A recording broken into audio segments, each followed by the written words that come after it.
జిల్లా పార్టీ కార్యాలయంలో parliamentary party సమావేశం. ఈ సమావేశంలో పాల్గొన్న మంత్రులు ఆనం నారాయణ రెడ్డి, మంత్రి Ponguru Narayana, MP Vemireddy Prabhakar Reddy, rural MLA Kotamreddy Sridhar Reddy, జిల్లా పార్టీ అధ్యక్షులు బీద రవిచంద్ర, ఎమ్మెల్యే వేమిరెడ్డి ప్రశాంతిరెడ్డి, ఎమ్మెల్యే కాకర్ల సురేష్, ఇంటూరి నాగేశ్వరరావు, జిల్లా పార్టీ ప్రధాన కార్యదర్శి జె జిల్లా వెంకటేశ్వర్ రెడ్డి తదితరులు టీడీపీ ముఖ్యమంత్రులు పాల్గొని సమావేశం అనంతరం మంత్రి ఆనం రామనారాయణ రెడ్డి, మంత్రి పొంగూరు నారాయణ, ఎమ్మెల్యే కోటంరెడ్డి శ్రీధర్ రెడ్డి మీడియాతో మాట్లాడారు.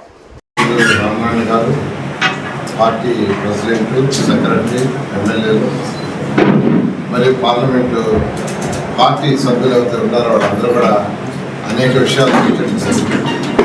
ఇందులో ముఖ్యంగా చర్చించింది ఏంటంటే 2 ఏళ్లలో సుపరిపాలన ఈ రాష్ట్రంలో ఈ 2 సంవత్సరాలు పరిపాలనలో ఎన్డీఏ ప్రభుత్వం చేసిన సంక్షేమాలు కావచ్చు, అభివృద్ధి కావచ్చు, రాష్ట్రం ఆర్థికంగా చితికిపోయిన గత ప్రభుత్వం 10 లక్షల కోట్లు అప్పు చేసి వెళ్ళిపోయిన గవర్నర్ ముఖ్యమంత్రి గారు ఏ విధంగా వారికి ఉన్న అపారాధంతో ఈరోజు రాష్ట్రాన్ని ముందుకు తీసుకుపోతూ సూపర్ 6 ఎలా ఇంప్లిమెంట్ చేసింది దాని గురించి చర్చించడం జరిగింది.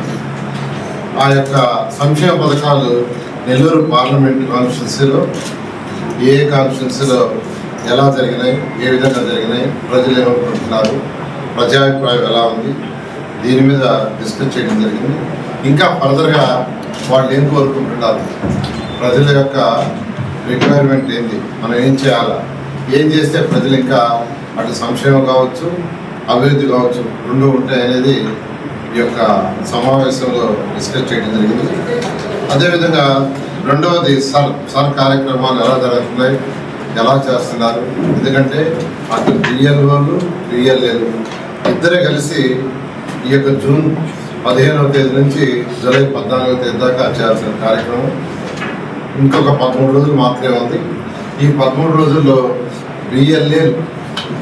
బిఎల్ఏలు వారి యొక్క కార్యక్రమాన్ని ఏదైతే అసైన్మెంట్ ఇచ్చారో దాన్ని బిఎల్ఓతో సరిగా కోఆర్డినేట్ చేస్తున్నారు లేదా, ఎక్కడైనా సమస్యలు ఉన్నాయనేది కూడా డిస్కస్ చేయడం జరిగింది. అదేవిధంగా రాబోయే ఎలక్షన్స్ ఏదైతే లోకల్ బాడీ 2 సార్లు 4 రకాలుగా మాట్లాడిన వ్యక్తి వైఎస్ జగన్మోహన్ రెడ్డి గారు 2014-19లో తెలుగుదేశం పార్టీ అధికారంలో ఉంటే, చంద్రబాబు నాయుడు గారు ముఖ్యమంత్రిగా ఉంటే ఆ రోజు ఆంధ్రప్రదేశ్ ఏకైక రాజధాని అమరావతి అని అసెంబ్లీలో తీర్మానం ప్రవేశపెడితే ఏకగ్రీవంగా తీర్మానం ఆమోదించాడు స్వయంగా జగన్మోహన్ రెడ్డి గారు. ఆ రోజు అసెంబ్లీలో నేను అమరావతికి మద్దతు ఇస్తున్నా, ఆంధ్రప్రదేశ్ ఏకైక రాజధాని అమరావతి అని చెప్పని నిండు శాసనసభలో జగన్మోహన్ రెడ్డి గారు బహిరంగ ప్రకటించారు. ఆ తర్వాత 2019 ఎన్నికల్లో జగన్మోహన్ రెడ్డి గారు నేను అమరావతిలో ఇల్లు కట్టుకున్నా, అమరావతి రాజధాని, నాకు ఇల్లే కట్టుకున్నా, నాకు ఓటు ఇవ్వండి అని చెప్పని ఆనాడు వైఎస్ఆర్ కాంగ్రెస్ పార్టీ నాయకులైనటువంటి మా అందరి చేత కూడా బహిరంగ అడిగించారు. ఎన్నికల్లో గెలిచిన తర్వాత అదే శాసనసభలో 3 రాజధానులు అన్నారు, అంటే 3వసారి. ఆఖరికి ఆంధ్రప్రదేశ్ ప్రజలు ఏకైక రాజధాని అమరావతి ఉండాలా, చంద్రబాబు నాయుడు గారి నేతృత్వంలో తెలుగుదేశం పార్టీ కూటమి అధికారంలోకి వస్తే ఏకైక రాజధాని అమరావతి ఉంటుందని ఒక ప్రజా సునామీని తలపించే రీతిలో తెలుగుదేశం పార్టీ కూటమికి 57% ఓట్లతో 164 సీట్లతో చరిత్ర సృష్టించే మెజార్టీని ఇచ్చారు. మరి ఆ ప్రజాతీర్పును కూడా గౌరవించకుండా ఓడిపోయిన తర్వాత మళ్ళీ అమరావతి అన్ని రకాల అభివృద్ధిలో అడుగులు వేస్తూ ఉంటే మళ్ళీ జగన్మోహన్ రెడ్డి గారు కాదు 3 రాజధానులు కాదు, అమరావతి కాదు, అయ్యంతా తూచ్, నేను మళ్ళీ చెప్తున్నా మావిగాన్ అన్నారు. మరి ఏంటిది, ఎంతో సమంజసం? ఒక మాజీ ముఖ్యమంత్రి మీరు, ఒక పార్టీ రాష్ట్ర అధ్యక్షులు మీరు, 4 సార్లు 4 రకాలుగా మాట్లాడిన వ్యక్తులు మీరు, కానీ తెలుగుదేశం పార్టీ మొట్టమొదటి నుంచి ఈ రోజు దాకా ఒకే విధానం మీద ఉంది. తెలుగుదేశం పార్టీ కానీ, జనసేన కానీ, బీజేపీ కానీ ఆంధ్రప్రదేశ్ ఏకైక రాజధాని అమరావతి. అమరావతి రాజధాని అభివృద్ధిని ఎవరు అడ్డుకోలేరు.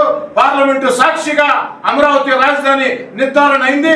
అమరావతి ఏకైక రాజధాని, దాన్ని ఎవరు కూడా చరిత్రలో అడ్డుకోలేరు. అవకాశం ఎవరికి కూడా లేదు.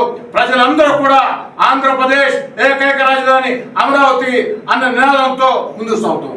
ఈ వీడియో కనుక మీకు నచ్చినట్లయితే లైక్ చేసి షేర్ చేయండి. మరిన్ని లేటెస్ట్ అప్డేట్స్ కోసం మా ఛానల్ ని సబ్స్క్రైబ్ చేయండి.